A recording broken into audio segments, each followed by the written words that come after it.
Shubho Sandhya friends. Am I audible?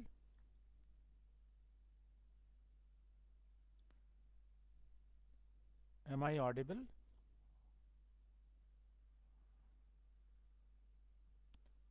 Am I audible and visible?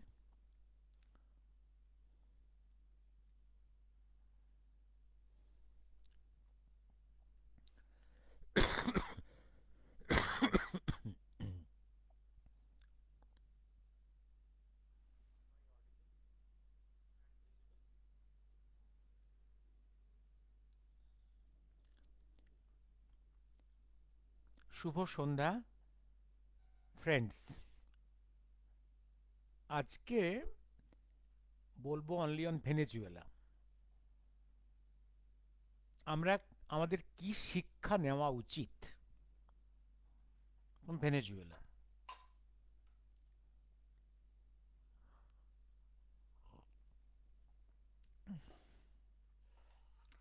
ভেনেজুয়েলায় শনিবার মাঝরাত থেকে কি কাণ্ড হয়েছে আপনারা বিভিন্ন মিডিয়াতে, অডিও ভিজুয়াল বা প্রিন্টেড মিডিয়াতে দেখে নিয়েছেন। শনিবার মাঝরাত থেকে আমেরিকান আর্মি তার ডেল্টা বাহিনী প্রবেশ করেছে, করে ওখানকার প্রেসিডেন্ট এবং তার ওয়াইফকে তুলে নিয়ে এসছে, এবং সেইগুলো বিভিন্ন কাগজে আপনারা দেখেছেন। মিডিয়াতেও এটা এই মুহূর্তে, ওয়ার্ল্ড মিডিয়াতে এটাই একদম front headline. Sunday Statesman Kolkata edition তারা হেডলাইন করেছে গতকাল, US forces carry out strikes in Venezuela, Trump claims president Maduro wife capture, flown out of the country. Russia, Iran, Cuba condemn US action, EU calls for de-escalation. এই হচ্ছে গতকালের দি স্টেটসম্যানের headline. এবার যুগসংঘ গতকাল headline করেছে, সস্ত্রীক ভেনেজুয়েলার প্রেসিডেন্টকে তুলে নিয়ে গেল মার্কিন ফৌজ। ভেনেজুয়েলা ও সেদেশের প্রেসিডেন্ট নিকোলাস মাদুরোর বিরুদ্ধে বিশাল আকারের সফল অভিযান চালিয়েছে আমেরিকা। সস্ত্রীক মাদুরোকে বন্দি করা হয়েছে, তারা দেশ ছেড়েছেন। এ নিয়ে সবিস্তারে পরে জানানো হবে। ডোনাল্ড ট্রাম্পের বিবৃতি। আর আজকের আজকের একদম সমস্ত কাগজে এটা হেডলাইন। যেমন দি স্টেটসম্যান হেডলাইন করেছে, India expresses deep concern over the developments in Venezuela, captured Maduro wife arrived in New York by plane. যুগসংঘ হেডলাইন করেছে আজকে আবার সেই ফ্রন্ট পেজে, ভেনেজুয়েলার পর আরও 3 দেশকে হুঁশিয়ারি আমেরিকার। ট্রাম্পের নিশানায় মেক্সিকো, কিউবা, কলম্বিয়া। আর টাইমস অফ ইন্ডিয়া আজকে হেডলাইন করেছে, US strikes Venezuela, captures flies out president Maduro and wife, team led by Rubio to run the country. এখন ট্রাম্পের প্ল্যান, আমেরিকানরা তার টিম দিয়ে এবং এবং ভেনেজুয়েলার যে অ্যাডমিনিস্ট্রেটিভ টিম আছে তার একটা বড় অংশকে নিয়ে they will run the Venezuela, এই তো। আর ওখানকার যে ভাইস প্রেসিডেন্ট তাকে এখন ডিক্লেয়ার করা হয়েছে অ্যাক্টিং প্রেসিডেন্ট হিসেবে। একটা জিনিস মনে রাখতে হবে, যে এই যেভাবে তুলে নিয়ে গেল আমেরিকার most sophisticated, most trend delta force, ভেতর থেকে সাহায্য না হলে এটা সম্ভব না। এবং যে ন্যারেশনগুলো বেরিয়ে এসছে বিভিন্ন মিডিয়াতে, এবং সিআইএ যতটুকু ডিসক্লোজ করেছে, তাতে এটা নিশ্চিত ভেনেজুয়েলার ইনসাইড থেকে, from inside the administration and army in Venezuela, একটা ট্যাক্টফুল সাপোর্ট টু ইউএসএ ছিল। তা না হলে এভাবে প্র্যাকটিক্যালি এইভাবে তুলে নিয়ে যাওয়া সম্ভব নয়। হ্যাঁ, আমেরিকা এটা সত্য যে ক্যাপিটালের চারধারে অনেকগুলো জায়গায় তারা ফায়ারিং করেছে, বোম্বিং করেছে, তার মূল উদ্দেশ্যকে ঢেকে রাখার জন্য, আমেরিকা ওদের আর্মিকে তার অ্যাটেনশনটা ডেভিয়েট করার জন্য, সেইখান থেকে তাদের শিকারকে তারা তুলে নিয়ে এসছে। কিন্তু এটা সম্ভব কারণ প্রেসিডেন্ট এবং wife, they are sleeping in a military camp, well protected military camp, এবং ভেনেজুয়েলান প্রেসিডেন্ট তার তার বিভিন্ন রাত্রে বিভিন্ন জায়গায় থাকতেন যাতে না, এবং তারা অনুমান করেছিল যে আমেরিকায় অ্যাটেম্প নিতে পারে, সেই জন্যে তার এভরি নাইট তার resting place, sleeping place was changed. তা সত্ত্বেও এটা করে নিয়ে গেল, এবং যেভাবে তার নিজস্ব প্রোটেকশন টিম সাইলেন্ট দাঁড়িয়েছিল without any firing, any attempt of protection অ্যাবসেন্সে, এটা প্রমাণ করে যে ফ্রম ইনসাইডার্সটা ট্যাক্টফুলি সাপোর্ট করেছে। তার কারণটা হচ্ছে অনেকগুলো। এবার এইখান থেকে আমাদের শিক্ষা নেওয়া যে ভেনেজুয়েলার মধ্যে কিছু বিক্ষুব্ধ মানুষকে, তাদের বিক্ষোভকে, জনগণের বিক্ষোভ, অ্যাডমিনিস্ট্রেশন অফিসারদের বিক্ষোভ যেটা সাইলেন্ট ছিল, মুখ খুলতে পারেনি, এবং আর্মির মধ্যে বিক্ষোভ ছিল, সেইটাকে তারা আমেরিকান আর্মি ব্যবহার করেছে। এই তো, এই ব্যবহার ছাড়া এটা সম্ভব ছিল না। এবার আসছি ভেনেজুয়েলার হিস্ট্রিতে, তাদের তাদের রাষ্ট্র ব্যবস্থায় কোথায় কোথায় ফল্ট লাইন তৈরি হয়েছিল এবং কেন হয়েছিল, কিভাবে হয়েছিল। সেই সঙ্গে আমেরিকার যে আগ্রাসন গোটা পৃথিবীব্যাপী, সেই সঙ্গে ল্যাটিন আমেরিকা, ভেনেজুয়েলা, তার আগ্রাসী মনোভাবটার কারণ কি, তার এক্সিকিউশনটা সে কিভাবে করল। কারণ এই জিনিসটার এই এই এই এই যে এই যে প্রক্রিয়াটা, এই প্রক্রিয়া দিয়েই কিন্তু একসময় ব্রিটেন ইন্ডিয়া দখল করেছিল। এই প্রক্রিয়া দিয়েই কিন্তু আমেরিকান ডিপ স্টেট বাংলাদেশে ইউনুসকে বসিয়েছে। এই প্রক্রিয়া দিয়েই কিন্তু আমেরিকান ডিপ স্টেট ভারতবর্ষের সিকুমাকু কঙ্গোকে বিভিন্নভাবে ইভিন মনিটারি ফান্ডিং করে চলেছে ভারতবর্ষের মধ্যে ফল্ট লাইন তৈরি করার জন্য। বিক্ষোভ এবং বিভিন্ন ফিসার লাইন্স, ভাঙনের লাইন্স, হ্যাঁ, দেশকে টুকরো টুকরো করার লাইন্সগুলো, বিক্ষোভ এবং লাইন্সগুলোকে তৈরি করছে, ন্যারেটিভ তৈরি করছে। এখান থেকে শিক্ষা নেওয়া উচিত। ভেনেজুয়েলার ইতিহাসে আছে। ভেনেজুয়েলা সাউথ আমেরিকার second biggest country, next to Brazil, এবং very oil rich country, very oil rich country. কারো কারো মতে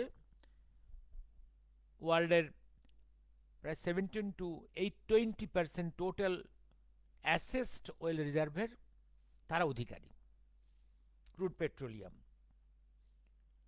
মুশকিলটা হচ্ছে এরকম একটা কান্ট্রির অনেক রিচ হওয়ার কথা ছিল, তারা রিচ হতে পারেনি। তার কারণটা কি? কারণটা হচ্ছে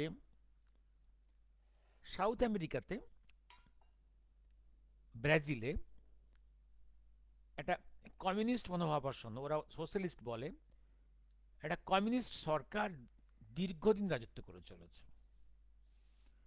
এবং কমিউনিস্ট রাজত্বে জনগণকে এই যে পাইয়ে দেওয়া, ডোল দেওয়ার একটা, তাদের প্রথমত ডেমোক্রেটিক রাইটস, কথা বলার রাইটস, ফ্রিডম অফ এক্সপ্রেশন, শুভ সন্ধ্যা, পঞ্চ বাহিনীর থেকে সতর্ক থাকতে হবে। ইয়েস,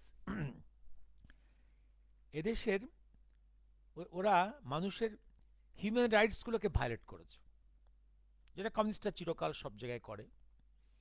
এবং পরিবর্তে তাদেরকে ডোল দেওয়া, যে প্রত্যেককে টাকা দিয়ে দাও, আমাদের প্রচুর অর্থ তেল বিক্রি করে, সেই তেল বিক্রির টাকা জনগণকে বিলিয়ে দাও। এই যে পপুলার হওয়া, এই যে টেন্ডেন্সির জন্যে জনগণ টাকা পেয়েছে, ফলে কেউ কাজ করে না, সব ফাঁকিবাজ। ঠিক যে জিনিসটা হয়েছিল রাশিয়াতে, কমিউনিস্ট ইউএসএসআরে।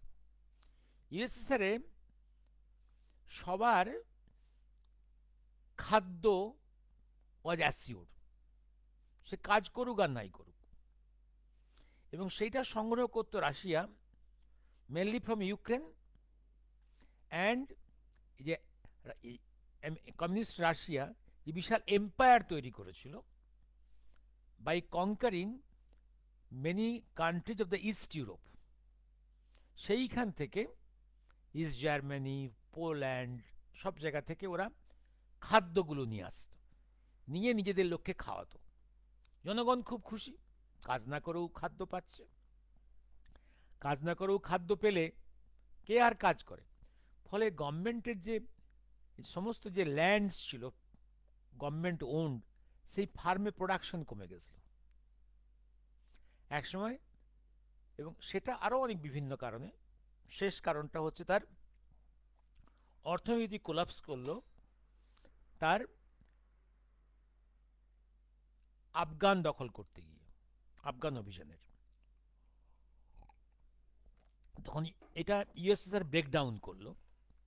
সেই সঙ্গে হয়তো এটা সত্য যে ক্যাপিটালিস্ট ইউএসের ইন্ধন ছিল এই ইউএসএসআর ভাঙনের, কিন্তু ইউএসএসআর ভাঙনের ব্যাকগ্রাউন্ডটা কিন্তু কমিউনিস্টরা নিজেরা তৈরি করে ফেলেছিল।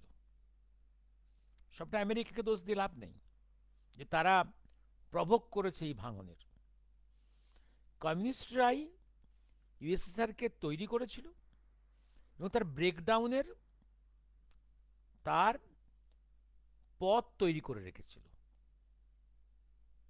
ঠিক একই জিনিস যেটা এই আইডিওলজিতে ভেনেজুয়েলার লোকেরা, যেহেতু খাদ্য অ্যাসিওর, ডোল অ্যাসিওর, তারা কাজ করেনি, সব আনন্দে ঘুরে বেরিয়েছে।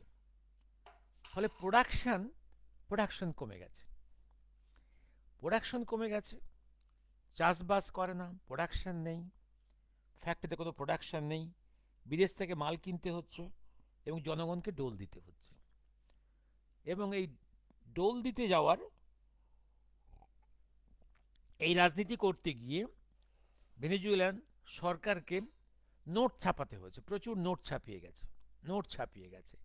এই নোট ছাপাতে গিয়ে, কারণ মানিটারি সিস্টেমের একটা নিয়ম আছে, আমি প্রতি বছর কত নোট ছাপাবো, কত কয়েন ছাপাবো, একটা একটা ব্যাকরণ আছে। সেই ব্যাকরণের বাইরে গিয়ে যদি এক্সট্রা নোট ছাপাই, তাহলে আমার নোটস টাকার ডিভ্যালুয়েশন হয়।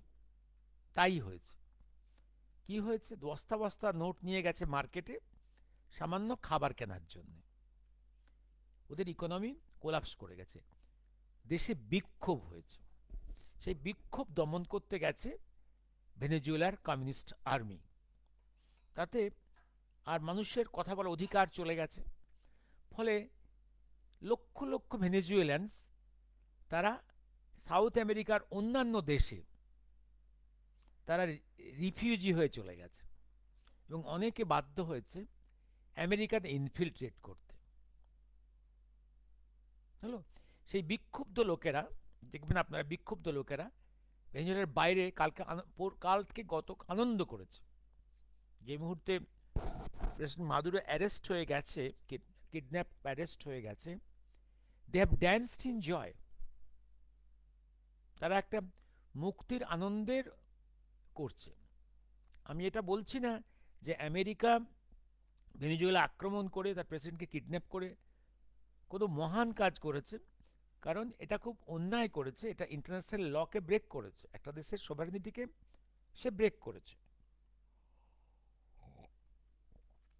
কিন্তু দেখতে হবে ইন্টারনালি ভেনেজুয়েলার কমিউনিস্ট পার্টি, ওরা তাদের রাষ্ট্র ব্যবস্থার মধ্যেই কতগুলো ফিসাল লাইন তৈরি করেছিল, আনরেস্ট তৈরি করেছিল, যেটা ইনভাইট করেছে ফরেন অ্যাগ্রেশনকে।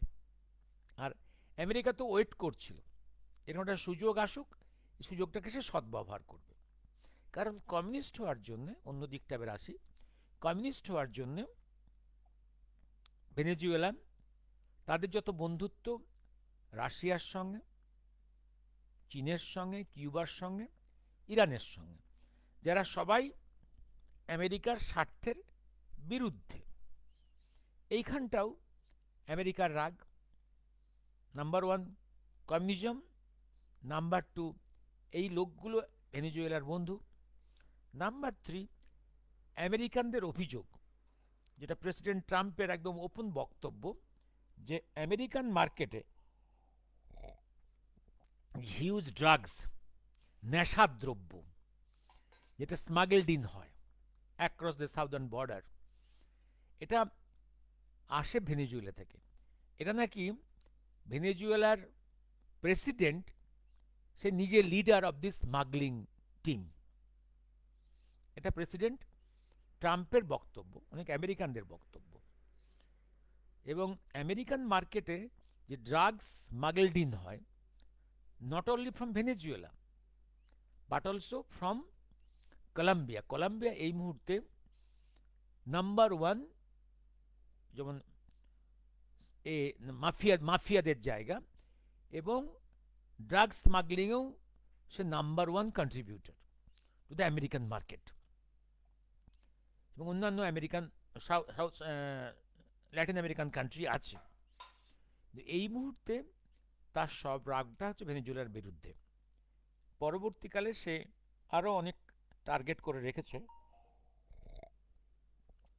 আর আরেকটা হচ্ছে, আরেকটা রাগ কি, কারণ ভেনেজুয়েলা অলরেডি ডলারের বাইরে গিয়ে অন্য কারেন্সিতে তার নেশনসের ট্রেডটা করছিল। আর আমেরিকা ইজ ভেরি সেন্সিটিভ, যে তার দাবি হচ্ছে ওয়ার্ল্ড ট্রেডটা হবে, ইন্টারন্যাশনাল ট্রেডটা হবে থ্রো ডলার। কারণ থ্রো ডলার হলেই ঘরে বসে বসে, ঘরে বসে বসে সে টাকা ইনকাম করবে। সে খুব খুশি হবে যদি ইন্ডিয়া তার ওয়ার্ল্ড ট্রেডটা করে থ্রো ডলার। ইন্ডিয়া সেটা করছে না। ইন্ডিয়া এখন রাশিয়ার সঙ্গে ডাইরেক্টলি রুপিস অ্যান্ড রুবেলে বিজনেস করছে। এই যে জিনিসটা করছে, ইভিন সৌদি, মুসলিম, কতগুলো মুসলিম কান্ট্রির সঙ্গে ডাইরেক্টলি সে বিজনেস করছে উইথাউট গোয়িং থ্রু ডলার। এতে হচ্ছে কি, উভয় কান্ট্রিরই অর্থ সেভড হচ্ছে। এইখানেই ভয়ঙ্কর রাগ হচ্ছে ইউএসএর। যেমন ইউএসএ, বলে রাখি, ইউএসএ এই যে মাঝে কথা হচ্ছিল যে ব্রিক্স, যে ব্রিক্সে কিন্তু ইউএসএ মেম্বার নয়। ব্রিক্সে আছে কে? ব্রিক্সে হচ্ছে ব্রাজিল, ব্রাজিল, আর হচ্ছে ব্রিক্স BRI, আর Russia, I India, C China, S South Africa. এই যে পাঁচটা country, they want to have their own currency, BRICS currency, একদম অ্যাভয়েডিং ডলার। ডলার, তাহলে ডলার সেখানটা মার খাবে। এইটা হচ্ছে ব্রিক্সের উপর প্রচণ্ড রাগ তাদের। এবার আসছি আমি আরেকটা জায়গাতে। মনে রাখবেন, এই যে একসময় সাদ্দামকে একসময় মনে রাখবেন, ওরা সাদ্দাম হোসেনকে কিন্তু তোল্লা দিয়েছিল, আমেরিকা তোলা দিয়েছিল, to fight against Iran. Iran, শিয়া ইরান, সুন্নি ইরাক, সাদ্দামকে। পরবর্তী দ্বন্দ্ব শুরু হলো কোথায়? কারণ কারণ সে কুয়েত দখল করে তেলের কন্ট্রোল নিয়েছিল, প্লাস সে ডলারের বিয়ন্ডে গিয়ে তার ওয়ার্ল্ড ট্রেডটা করতে চেয়েছিল। যেমন সাউথ আফ্রিকার, যেমন আফ্রিকার গাদ্দাফি, লিবিয়ার গাদ্দাফি।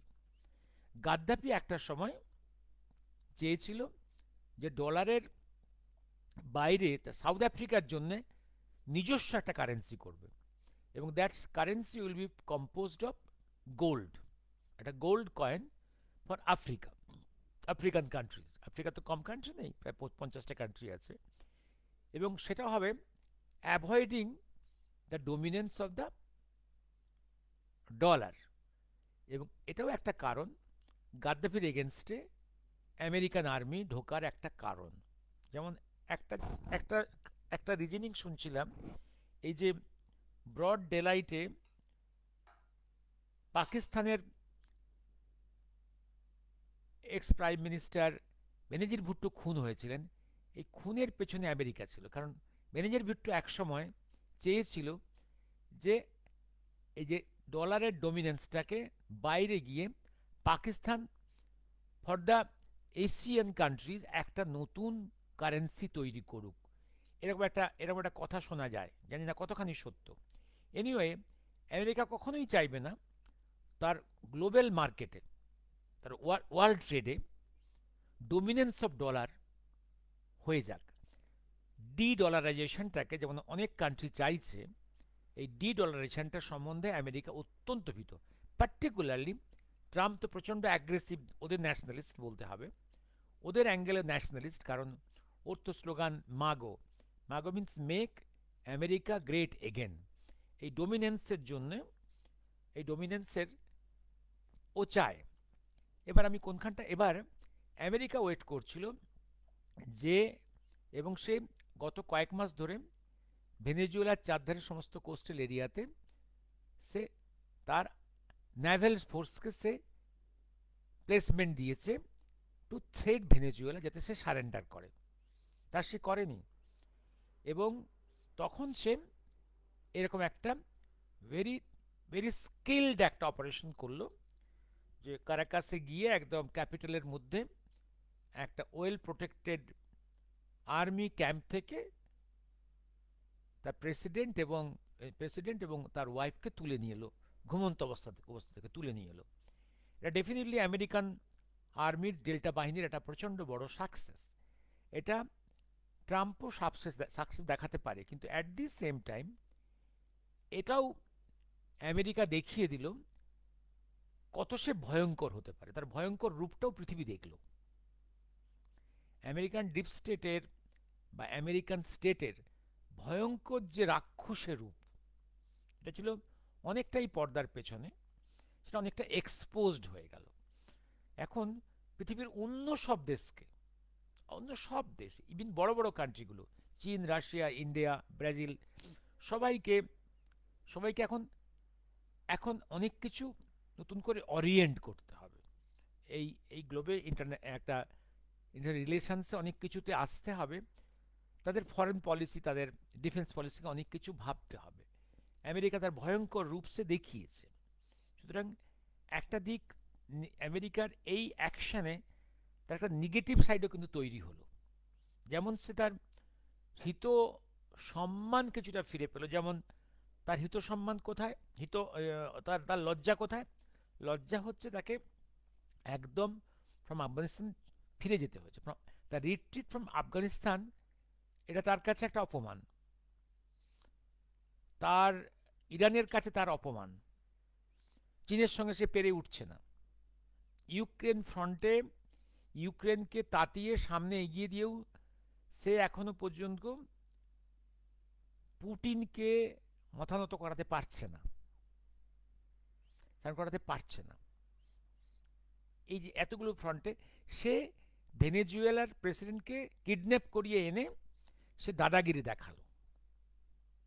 এটা তার একটা টেম্পোরারি গেইন হলো, কিন্তু at the same negative side হলো তার ভয়ঙ্কর রূপটা সে দেখিয়ে দিল। এবার আমেরিকান সাইডটা আমি বললাম। এবার আমেরিকা ইউএনওর সমস্ত নর্মস, ইন্টারন্যাশনাল রুলসগুলোকে ব্রেক করে এটা করলো। আর পৃথিবীর বিভিন্ন কান্ট্রি এখানে অনেকটাই অসহায়, কারণ ইউএনওর সমস্ত খরচের মেজর অংশ বহন করে আমেরিকা। ইউএনওর হেডকোয়ার্টার ইন আমেরিকা, সুতরাং কেউ তার মুখের উপরে কিছু বলছে না, ডিপ্লোম্যাটিক্যালি চুপ করে আছে। But all will prepare themselves for the future. Next target ইউএসএর কে? কারণ এইটা করে ইউএসএ, কারণ একটা জিনিস বলেছি বহুবার, যে ইউএ সেকেন্ড গ্রেট ওয়ারের পরে ইংল্যান্ড, সেকেন্ড গ্রেট ওয়ারের আগে গোটা পৃথিবীর সব থেকে নাম্বার ওয়ান গুন্ডা ছিল ব্রিটেন, ইম্পেরিয়ালিস্ট গুন্ডা, লম্পট। তারপরে বিশ্বযুদ্ধের সেকেন্ড গ্রেট ওয়ারের পরে এখন আমেরিকা নাম্বার ওয়ান মস্তান গুন্ডা। তার ডিপ স্টেট ভয়ঙ্কর, তার ডিপ স্টেট পৃথিবীর বিভিন্ন কান্ট্রিতে সে রেজিম চেঞ্জ করিয়েছে, লোভ দেখিয়ে, টাকা দিয়ে, ঘুষ দিয়ে, খতম করে, সব কিছু করে। এবং তার সে মেকানিজমটা একটা হচ্ছে যে সেইখানে রেজিম চেঞ্জ করানো, ঘুষ দেওয়া, ভয় দেখানো, অথবা ফল লাইন তৈরি করে নতুন ন্যারেটিভ দিয়ে দিয়ে পাবলিকের মাইন্ডকে প্রিপেয়ার করা against the state, against the ruling government, বা এমন একটা এজেন্টকে পপুলার করা, লাইক নোবেল প্রাইজ দিয়ে তৈরি করা, ঠিক প্রয়োজনে তাকে ব্যবহার করা। যেমন ও বহুদিন থেকে যেমন বাংলাদেশের জন্যে মোহাম্মদ ইউনূসকে সে তৈরি করে রেখেছিল। একটা অর্ডিনারি পার্সনকে অনেক শিক্ষিত বলে তোল্লা দিল, নোবেল প্রাইজ দিল, তাকে পপুলার করে রাখলো, একটা ক্রাইসিস তৈরি করে হাসিনাকে উৎখাত করে তার জায়গায় মোহাম্মদকে বসিয়ে দেওয়া। হ্যাঁ সুকান্তদা, Iran is the next target হতে পারে, ইরান, বা maybe some other country in the South America. কারণ ও তো নর্থ আমেরিকান কান্ট্রিগুলোকেও দখল করতে যাচ্ছে। কানাডাকে বলছে এটা আমার হয়ে যাক one of the states of USA, গ্রিনল্যান্ডকে বলছে এটা আমি দখল করে নেব, let it be one of my another states. ও হোল সাউথ আমেরিকাকে দখল নিতে চাইছে, দখল ডিরেক্টলি বা ইনডিরেক্টলি। কারণ ও জানে আরও কয়েকটা দশক গোটা পৃথিবীর ইকোনমিতে পেট্রোলিয়ামের একটা প্রয়োজন এখনো থাকবে, যদিও অন্যান্য অল্টারনেটিভ সোর্সগুলো আস্তে আস্তে আসবে, বাট পেট্রোলিয়াম এখনো গুরুত্ব থাকবে কয়েক দশক, এই গুরুত্ব হারাবে না। এবার গালফ রিজিয়নের তেল আস্তে আস্তে শেষ হয়ে আসছে, এবার সাউথ আমেরিকার যে বিপুল তেল, সেটার উপর তার চোখ, কারণ এ তার মিলিটারি ডিপ্লয়মেন্টসের যে বিপুল খরচ হচ্ছে তার, সে খরচের বহুগুণ সে তুলে নেবে যদি সে ভেনেজুয়েলার তেলের খনির উপরে তার ম্যানেজমেন্ট, তার কন্ট্রোল পেয়ে যায়। এই তো এবার আসছি আমি, এইখান থেকে আমরা কি শিক্ষা নেব? একটা জিনিস, আমেরিকা এত বড় শক্তিমান, আমরা ওর সঙ্গে ডিরেক্টলি ফাইট দিয়ে পারবো না। ইন্ডিয়া পারবে না, কারণ ইন্ডিয়ার এখনো ওর সঙ্গে পাল্লা দিতে গেলে এখনো বহুদিন ওয়েট করতে হবে। চীনই পারছে না, রাশিয়া পারছে না, যদিও ফাইট দিচ্ছে, কিন্তু আমেরিকার তো সে উবরে নয় রাশিয়া, চীনও নয়, ইন্ডিয়া তো নয়ই। বাট ইন্ডিয়াকে এবার the land of Krishna, Krishna তো এই যে ডিপ্লোম্যাট, কৃষ্ণ বহুবার বলেছি আমি, কৃষ্ণ হচ্ছে, কৃষ্ণের কাছ থেকে আমাদের শিখতে হবে diplomacy. The land of Krishna আমাদের ইন্ডিয়ানদের ডিপ্লোম্যাসি অনেক mature, very maturely we are tackling the USA, the Trump, very maturely. Direct fight USA ইন্ডিয়াকে দেবে না, দেবে না, আর আমরা সেই সুযোগও তাকে দেব না। কিন্তু দেবে দেবে না কখনো এটাও জোর করে বলা যায় না। উই হ্যাভ টু ক্রিমেন repair militarily and also diplomatically. এবার একটা জিনিস যেটা আমেরিকা করলো, আমেরিকা যেটা করলো এবার আমেরিকার এগেনস্টে একটা কমন ফ্রন্ট তৈরি হওয়ার, একটা ওয়াইডার কমন ফ্রন্ট তৈরি হওয়ার পরিবেশ তৈরি হয়ে গেল, যে ওয়াইডার কমন ফ্রন্টটা আমেরিকার জন্য খুব ভালো হবে না। এবার এবার আরেকটা জিনিস একটা আসছি, গোটা ওয়ার্ল্ডে গত কয়েক দশক ধরে একটা একটা কথা খুব ভালো শোনা যাচ্ছে, crisis of civilisations, crisis of civilisations, conflicts of civilisation. এই সিভিলাইজেশনটা নিয়ে, এইগুলো নিয়ে অনেকগুলো বই বেরিয়েছে, যেমন হান্টিংটনের ক্রাইসিস অফ সিভিলাইজেশন, অনেক অনেক সিরিজ অফ আর্টিকেলস আছে, অনেক লোক পড়েছে, এটা বিভিন্ন ভাষায় অনুবাদ হয়েছে। এখানে দেখছি আমরা গত কয়েক দশকে পৃথিবীর যে টাসেলগুলো বিভিন্ন ফ্রন্টে, একটা ফ্রন্ট হচ্ছে, যেমন মোস্ট ডমিনেন্ট ফ্রন্টটা হচ্ছে ইকোনমিক ফ্রন্ট, ইকোনমিক প্লেন, আর একটা পলিটিক্যাল ইডিওলজিক্যাল প্লেন, একটা রিলিজিয়াস প্লেন, একটা কালচারাল প্লেন। আবার রিলিজিয়াস প্লেনের মধ্যেও দেখা যাচ্ছে, যেমন ইসলাম মনে হচ্ছিল যে প্যান ইসলাম ডাক দিয়ে পৃথিবীর 57টা মুসলিম কান্ট্রি এক ফ্রন্টে থাকবে, তা কিন্তু হয়নি, তা কিন্তু হয়নি। সেখানে আছে সিয়া গ্রুপ, সুন্নি গ্রুপ, আবার সুন্নি গ্রুপ একসঙ্গেও নেই, সুন্নি গ্রুপের মধ্যেও মারামারি আছে, কুর্দদের গ্রুপ, বিভিন্ন এরকম মুসলমানদের মধ্যেও কয়েক রকমের গ্রুপস আছে, অন্তত 1 ডজন গ্রুপস আছে।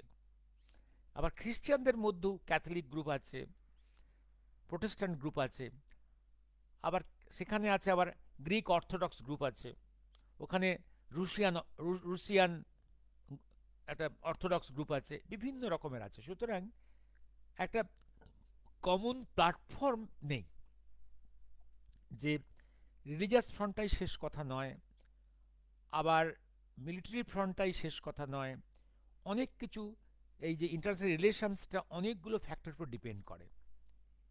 ইন্ডিয়া ইন্ডিয়া একদম এই সব কিছুর মধ্যে একটা ক্রুশিয়াল পজিশনে আছে। আমি দেখেছি ইউরোপিয়ান স্কলাররা যত আর্টিকেলস লিখেছে বা ভলিউমস লিখেছে on the crisis and conflicts of civilisations in last few ডিকেডস, এতে তারা এই খ্রিস্টিয়ান ওয়ার্ল্ডের কান্ট্রিগুলো, মুসলিম ওয়ার্ল্ডের কান্ট্রিগুলো নিয়ে অনেক কথা বলেছে, কিন্তু সেইখানে ইভিন চায়না নিয়ে কথা বলেছে, জাপান নিয়ে কথা বলেছে, অস্ট্রেলিয়া নিউজিল্যান্ড নিয়ে কথা বলেছে, ইন্ডিয়ার সম্বন্ধে তারা সাইলেন্ট। জানি না, হয় তারা ইন্ডিয়াকে ইম্পর্টেন্স দেয়নি, বা ইন্ডিয়ার একটা গুরুত্ব আছে সেটা বুঝতে পারেনি, বা by their nature they have tried to avoid this India issue.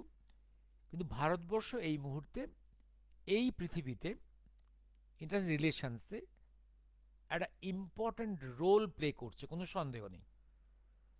এবার আসছি আমি আমাদের কি শিক্ষা পেতে হবে। আমি একটা জিনিস বলে রাখি, যে ন্যারেটিভ তৈরি করাটা আজকের পৃথিবীতে ভীষণ ইম্পর্ট্যান্ট। ন্যারেটিভ তৈরি করা, যেমন ধরুন দেখুন, ব্রিটিশ যখন এসছিল প্রথম, they came in the form of missionaries. তাদের কি ছিল ন্যারেটিভ? যে তোমরা অশিক্ষিত, তোমরা তোমরা ব্যাকওয়ার্ড, তোমরা অশিক্ষিত, তোমাদের তোমাদের তোমাদের কোনো শিক্ষা দীক্ষা নেই, তোমাদেরকে আমরা শিক্ষা দিতে এসেছি, we have come here to educate you, তোমরা ইনফিরিয়ার। এই যে ন্যারেটিভ, এই ন্যারেটিভটা মেজরিটি মানুষ খেয়েছে বলেই মিশনারিজের কথা শুনেছে, এবং তারপরে they have come as rulers, as invaders. এবার দেখুন, এবার এই যে ন্যারেটিভ, এবার তারপরে আফটার আফটার এবার ফ্রিডম মুভমেন্টের সময় তারা নিজেদের স্বার্থে কতগুলো পলিটিক্যাল পার্টি তৈরি করেছে, আমি সেটা বহুবার বলেছি। কংগ্রেস তাদেরই তৈরি, মুসলিম লীগ তাদেরই তৈরি। কমিউনিস্ট পার্টি যদিও তৈরি হয়েছিল তাশখন্দে, পরবর্তীতে টোটাল কন্ট্রোলটা ইউকে নিয়েছিল। এবং যত ক্যারেক্টার্স তৈরি হয়েছে গান্ধী নেহরুদের মতো, সব কিন্তু ব্রিটিশ এজেন্টস, তাদের পপুলার করা হয়েছে by media propaganda. UK, Europe controlled media, এবং ইন্ডিয়াতেও যে সকল দেশীয় মিডিয়াগুলো ছিল সেগুলো তো বিভিন্ন রকমের এই বিড়লা ফিল্ডা এদের এদের এদের এদের এদের ম্যাগাজিন, তাদেরকে স্টেটসম্যানস ভগবান বানিয়ে দিয়ে একদম মানুষের মনের মধ্যে গেঁথে দেওয়া হয়েছে। ফলে ভারতের পলিটিক্যাল মুভমেন্টসকে ম্যানুভার করতে ব্রিটিশের খুব একটা অসুবিধে হয়নি। মাঝখান থেকে কিছু লোক, যা বলে বেদের বার, যেমন লাল বাল পাল, চিত্তরঞ্জন দাস, সুভাষচন্দ্র, নেতাজি, এরা হচ্ছে, এরা তো কোথাও বশ মানার লোক নয়, তিলক, এই যে লোকগুলো, এগুলো হচ্ছে এক্সেপশনস। এদেরকে এদেরকে ব্রিটিশ কন্ট্রোল করতে পারেনি। কিন্তু এটাও সত্যি কথা, অ্যাট দি এন্ড ওদের হাতে তো ভারতের ক্ষমতা হস্তান্তর হয়নি, হয়েছে গান্ধী নেহরুদের হাতে। এবং ঘুরিয়ে ফিরিয়ে ভারতবর্ষ ট্রান্সফার অফ পাওয়ারের পরে দীর্ঘ 6 থেকে 7 দশক practically has been ruled by the agents of the foreign forces. এবং ট্রান্সফার অফ পাওয়ারটা হয়েছে, পার্টিশন হয়েছে, একটা পাকিস্তান, একদম পাকিস্তান ইউকে ইউএস এর কন্ট্রোলে, যদিও পরবর্তীকালে একটা সময় চীনের কন্ট্রোল চলে গেছিল। ইন্ডিয়াতে যে ফ্যামিলি রুল করেছে, নেহরু গান্ধী ফ্যামিলি, একদম they are the agents of the foreign forces. এবং তাদের দেখবেন বক্তব্য হচ্ছে যে একদম বক্তব্য হচ্ছে যে এই ভারতবর্ষকে একসময় ওয়েস্ট এশিয়া বা সেন্ট্রাল এশিয়া থেকে মুসলমানরা এসে এডুকেট করেছিল, সভ্য করেছিল, ভদ্র করেছিল, তারপর ব্রিটিশ এসে সভ্য করেছে, এটা তাদের ন্যারেটিভ।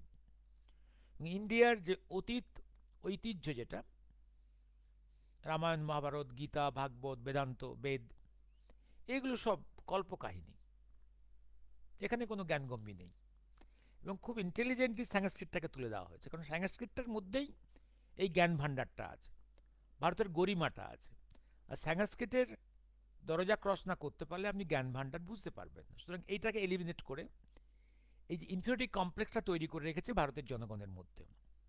আর সেই সময়, আর এরই মধ্যে কনস্টিটিউশনটা যতটুকু তৈরি হয়েছিল, যতটুকু ভালো ছিল, তার মধ্যে অনেকগুলো বিকৃতি নিয়ে এসছে, অনেকগুলো জায়গায় মডিফিকেশনস, এডিশনস নিয়ে এসছে, এবং পরবর্তীকালে সেকুলার আর সোশ্যালিস্টিক অমুক তুমুক এই সমস্ত আনা হয়েছে। মূল যে সূর্য, সেটাকেও বিকৃত করেছে। তার মধ্যে হিন্দু সমাজকে কাস্ট ভিত্তিতে ভাগ করেছে, একদম লিগেলি, একদম schedule caste, schedule tribe, OBC, অমুক তুমুক করে ভাগ করে ব্রিটিশের যে ডিভাইড অ্যান্ড রুল পলিসি, সেটাকেই প্র্যাকটিক্যালি বাই একদম লিগেলি সেটাকেই কন্টিনিউ করা হচ্ছে। By our constitution, by modifications of constitutions, for decades India is being ruled একদম ব্রিটিশ স্টাইলেই, ডিভাইড অ্যান্ড রুল। এবং এখানে হিন্দু সমাজ, ভারতবর্ষের বৃহত্তম হিন্দু সমাজ যেটা, তাদেরকে ডিভাইড করা হয়েছে, দুর্বল রাখা হয়েছে। এবং এই মুহূর্তে ভারতবর্ষের হিন্দু সমাজ হচ্ছে সেকেন্ড ক্লাস সিটিজেন। এখানে মুসলমানদের রাইটস অনেক বেশি, অনেক বেশি। এখানে মন্দির থেকে ট্যাক্স তুলে নিয়ে যাওয়া হয়, মন্দিরের জমি দখল করে নেওয়া হয়, সরকার দখল করে নেয়। কিন্তু মসজিদ এবং চার্চের সম্পত্তিতে গভর্নমেন্ট হাত দেয় না। হ্যাঁ, মসজিদগুলো যেন এক্সট্রা টেরিটোরিয়াল ফোর্সেস সেখানে কাজ করে, আর চার্চে কাজ করে একদম ভ্যাটিকান রুল চলে সেখানে। ইন্ডিয়ার মধ্যেই কতগুলো ফরেন পকেটস তৈরি হয়ে আছে, একটা বিশাল পাকিস্তান তৈরি হয়ে আছে, অনেকগুলো মিনি পাকিস্তান তৈরি হয়ে আছে, আর এখানে ভ্যাটিকানের রুল চলে। নর্থ ইস্ট ইন্ডিয়াতে তো দীর্ঘদিন ভারতবর্ষের সাধু সন্তরা ঢুকতে পারতো না, এরা সনাতন ধর্মী। সেখানে মিশনারিদের অ্যাক্টিভিটি ফ্রি ছিল, এবং যেটা করে নর্থ ইস্ট ইন্ডিয়াতে ম্যাসিভ ব্যাপটাইজেশনের সুযোগ করে দিয়েছে নেহেরু, ইন্দিরা গান্ধী এবং তার উপরে আপ টু সোনিয়া গান্ধী। এবং যেটা করার জন্যে একদম এভেঞ্জেলিস্ট টেরিজাকে নোবেল প্রাইজ দেওয়া হয়েছে, ভারতরত্ন করা হয়েছে, পপুলার করা হয়েছে। একটা নটোরিয়াস এভেঞ্জেলিস্ট, ভারতের শত্রু, তাকে ভারতরত্ন করা হয়েছে, নোবেল প্রাইজ দেওয়া হয়েছে। একই কায়দায় এই যে শয়তানদের ভালো ভালো পপুলার পোস্টে নিয়ে যাওয়া, জনপ্রিয় করা, নোবেল প্রাইজ দেওয়া, ভারতরত্ন দেওয়া, মানুষের চোখের সামনে তাকে গ্রেড বানানো, নিয়ে ফরেন ইন্টারেস্ট, ফরেন ফোর্সের ইন্টারেস্টকে এখানে এক্সিকিউট করা। এবং এই যে ফরেন ফোর্সেস যে আইডিয়াগুলো, প্ল্যান্সগুলো এক্সিকিউট হচ্ছে, not only by this, also ভারতবর্ষে কতগুলো পলিটিক্যাল পার্টি আছে, যেমন ডিএমকে সাউথ ইন্ডিয়াতে, কমিউনিস্ট পার্টিগুলো, সে সিপিএম বলো, সিপিআই বলো, SUCI, Naxal, even TMCP, Congress itself, they are the all agents of the foreign forces. All this পার্টিসগুলোর একদম মৌলিক কতগুলো কমনালিটিস আছে। একটা, এরা কেউই ভারতবর্ষ, যে অতীতের ভারতবর্ষ সমৃদ্ধ ছিল, তার একটা হিস্ট্রি হেরিটেজ আছে, সংস্কৃতের মধ্যে যে বিশাল জ্ঞান ভাণ্ডার আছে, তার ইতিহাস, তার বেদ বেদান্ত, তার গীতা, রামায়ণ, মহাভারত, এ সবগুলো আমাদের ইতিহাসের পাঠ, ইতিহাসের কথা বলে। জ্ঞান ভাণ্ডার আছে সেখানে, বিজ্ঞানের সমস্ত শাখা, astrophysics, physics, chemistry, medical science, surgery, applied psychology, economics, diplomacy, কি নেই, সব কিছুই আছে। এইগুলোকে অস্বীকার করা, সবাই সেটা অস্বীকার করে, এবং সবারই বক্তব্য হচ্ছে যে মুসলিম রুলার্সরা এসে ভারতবর্ষকে from West Asia and central Asia এসে এডুকেট করেছে, তারপরে ব্রিটিশ এসে এডুকেট করেছে। এবং পরবর্তীকালেও, যেমন মনে রাখবেন আমি বলেছিলাম যে একসময় এই সোনিয়া গান্ধীকে তোলার জন্যে এরা এই থিওরি দিয়েছিল যে once the Muslims came here to educate our country, then British came to educate our country, Italian Sonia has come, no problem. এই যে তত্ত্বগুলো সাজিয়ে, ন্যারেটিভগুলো সাজিয়ে রেখেছে, এবং এই মুহূর্তে ভারতবর্ষের মধ্যে যেমন আমরা we are fighting in two and half fronts, আমি বলি তিনটে ফ্রন্ট, ওদিকে Pakistan, both east and west, চায়নাও কম যায় না, আর এদিকে ইনসাইডে একটা এনিমি ফ্রন্ট আছে, ভেরি স্ট্রং এনিমি ফ্রন্ট, এই সিকুমাকু কঙ্গুদের ফ্রন্টটা, এই যে ব্রেক ইন্ডিয়া গ্রুপটা। এই ব্রেক ইন্ডিয়া গ্রুপটা দেখবেন আপনি আজকে, এই যে এই যে সার্জিয়েছিলাম, এই যে গ্রুপটা যাদের বেল হলো না, এই যে আজকে দেখবেন, আজকে আপনারা কলকাতা হাইকোর্টের একসময় যিনি মেয়র ছিলেন, এই ভট্টাচার্যি, যে এমপি এখন এমপি, প্রকাশ্যে প্রেসকে বলছে, একসময় মেয়র ছিল, লোকে খুব শ্রদ্ধা করে, খুব পণ্ডিত মানুষ, উনি বলছেন যে এই দুজন বেল পেল না কারণ তারা মুসলিম বলে, তারা মাইনরিটি বলে। ভাই, 5 জন বেল পেয়েছে, তারাও মুসলিম, এই একই কেসে 5 জন মুসলিম বেল পেয়েছে, 2 জন বেল পায়নি, এটা কিন্তু বলল না। আর এই ভদ্রলোক আজকে কলকাতায় সিপের মিছিলে বেরিয়েছে, ভেনেজুয়েলা আক্রান্ত হয়েছে। ভাই, ওপার বাংলা থেকে প্রতিদিন 600 করে হিন্দু বেরিয়ে আসছে to this India for many ডিকেডস, অত্যাচারিত হয়ে। ওখানে হিন্দু খুন হচ্ছে, ম্যাসাকার হয়েছে, ম্যাসিভ জেনোসাইড হয়েছে বারে বারে। তোমার পার্টি একটা কথা বলে না। তোমার নিজের পার্টির লোক খুন হয়েছে মুর্শিদাবাদে, লাস্ট 2 জন হিন্দু, দাস ফ্যামিলির 2 জন হিন্দু তোমার পার্টির লোক খুন হয়েছে বাই দ্য মুসলিম গুন্ডাজ, তুমি একটা কথা বলনি।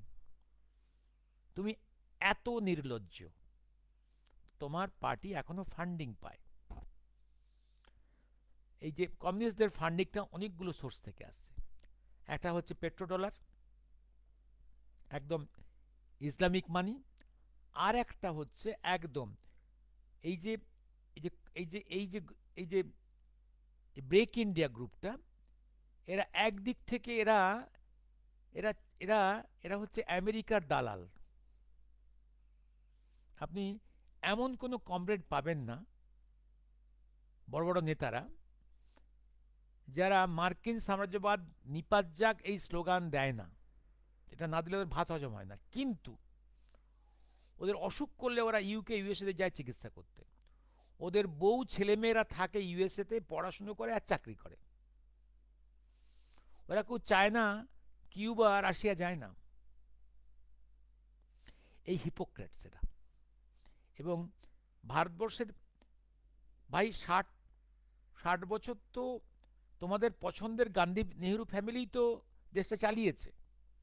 দেশের যে উন্নতি হয়নি, এই তার মূল ক্রিমিনালকে তোমাদেরই পছন্দের গান্ধী নেহেরু ফ্যামিলি, যার সঙ্গে তোমরা অ্যালাইন করে আছো। আর পশ্চিমবাংলায় এর আগে 34 ইয়ার সিপিএম তুমি রুল করেছো। পশ্চিমবাংলার উন্নতি হয়নি, তোমরা ক্রিমিনাল। একটানা রুল করেছো। এই একটানা এত বছর রুল করার দুর্ভাগ্য বা সৌভাগ্য ভারতবর্ষে কোনো পার্টির কখনো কোথাও হয়নি।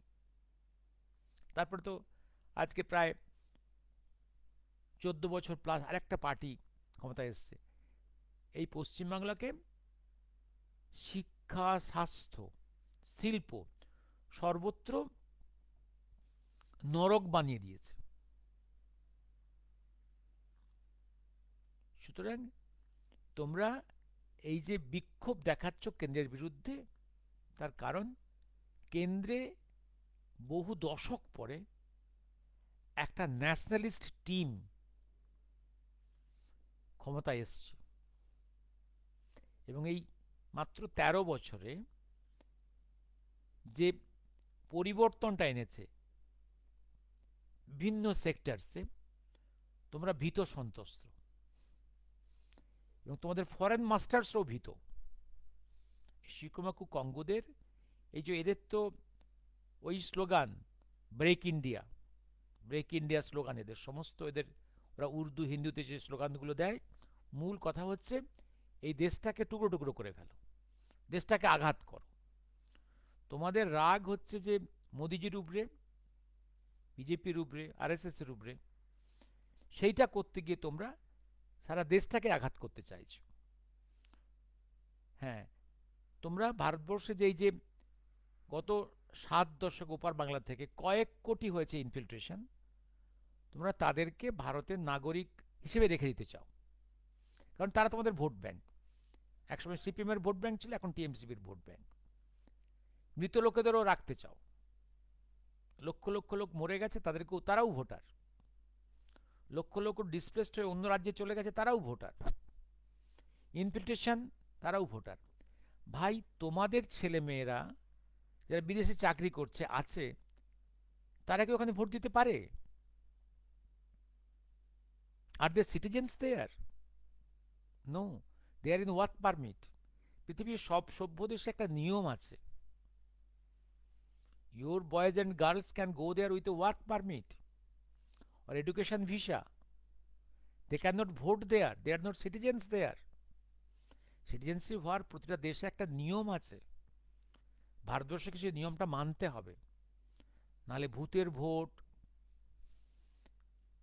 যারা ইনফিল্ট্রেশন করেছে, যারা অনুপ্রবেশকারী, তাদের ভোটে তোমরা জিতে রাজ্য আর দেশ চালাবে, এটা হতে পারে না। পৃথিবীর কোনো সভ্য দেশে এটা নেই। তোমাদের স্বার্থে আঘাত পড়েছে, তাই ভয়ঙ্কর তোমরা। অ্যান্ড গত পার্লামেন্ট ইলেকশনে এই শিকুমাকু কঙ্গোগুলো প্রচুর টাকা ডিপ স্টেট থেকে পেয়েছে, আমেরিকান ডিপ স্টেট থেকে, যাতে বিজেপি সরকারকে দুর্বল করা যায় বা বিজেপি সরকারকে কেন্দ্রের শাসন থেকে সরিয়ে দেওয়া যায়। তাহলে ফরেন মাস্টার্সদের অনেক সুবিধে, ইউএস এর অনেক সুবিধে হয়। এবং তোমরা এটা করতে গিয়ে, হ্যাঁ, বিজেপি সরকারকে অনেকটা দুর্বল করতে পেরেছো, অনেক অশান্তি সৃষ্টি করেছো, অনেক রক্তক্ষয় করিয়েছো, অনেক ট্রেন পুড়িয়েছো, অনেক মানুষ খুন করেছো। তোমরা একটা জায়গায় সাকসেস পেয়েছো, বাংলাদেশে। বাংলাদেশে সাকসেস তোমরা পেয়েছো। বাংলাদেশ এখন পুরোপুরি ডিপ স্টেটের কন্ট্রোলে। ঠিক এখানে যেমন আমি বলি না, এই যে আরেকটা, ওখানে যেমন ইউনুসকে তৈরি করে রাখা হয়েছিল, এখানে একটাকে তৈরি করা হয়েছিল, সেটা হচ্ছে ওই সেন, অমর্ত্য সেন। ওটা একটা ভয়ঙ্কর ফরেন মাস্টারদের এজেন্ট। ওটা ইউএসএর এজেন্ট, ওটা ওটা ওয়েস্টের এজেন্ট, একটা দালাল, ওটা একটা, ওটা অতি শয়তান, শয়তান একটা। ওই লোকটা যখন স্টুডেন্ট ছিল বেঙ্গলে, হি ওয়াজ এ নকশাল। এই কথাটা আমাকে বলেছেন ডাইরেক্টলি সিদ্ধার্থ শঙ্কর রায়।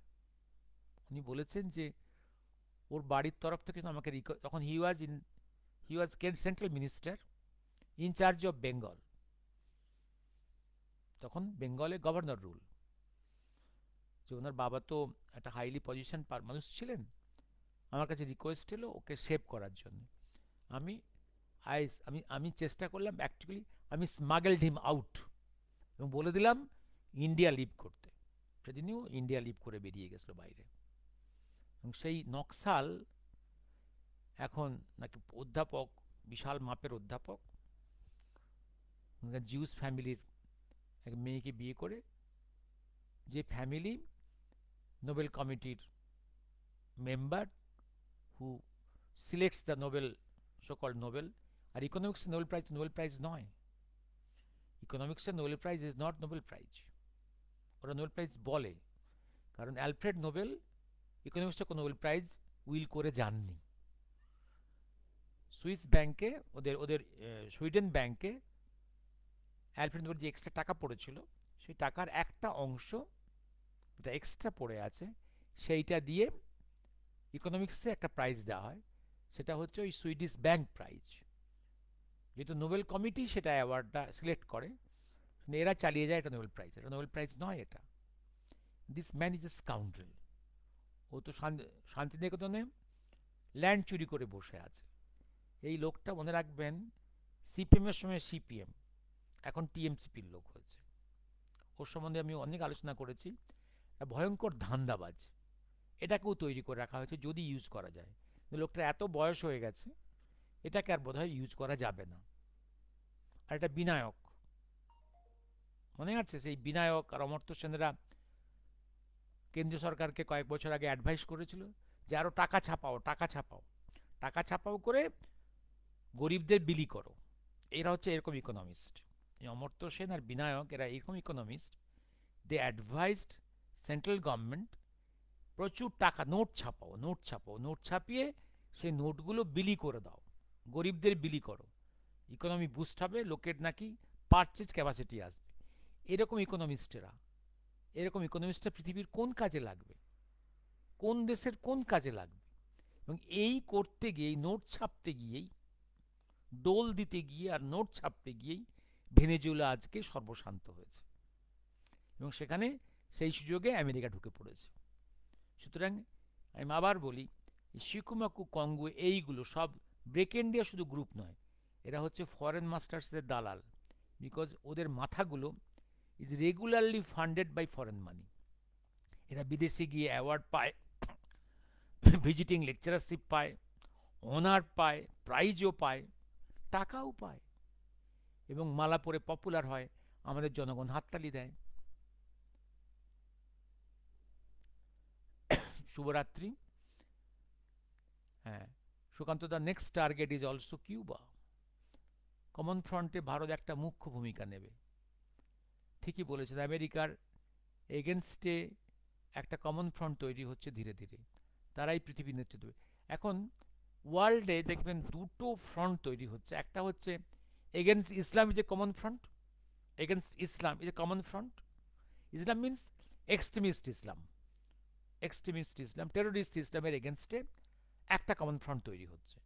আর এটা হচ্ছে আমেরিকান হেজিমনি, ডিপ স্টেটের এগেনস্টে একটা কমন ফ্রন্ট তৈরি হবে আস্তে আস্তে। অমিতাভ সেন, হ্যাঁ, শুভ সন্ধ্যা। হ্যাঁ, এই দেশের পঞ্চম বাহিনীর থেকে সতর্ক থাকতে হবে। অভিজিৎ ভট্টাচার্য কি লিখেছেন? নমস্কার। Sourav Mondal, good evening sir. Sukanta da, Iran is the next target, but Iran is not Venezuela. দেখা যাক, politics is a playground of possibilities. দেখা যাক। শুভরাত্রি।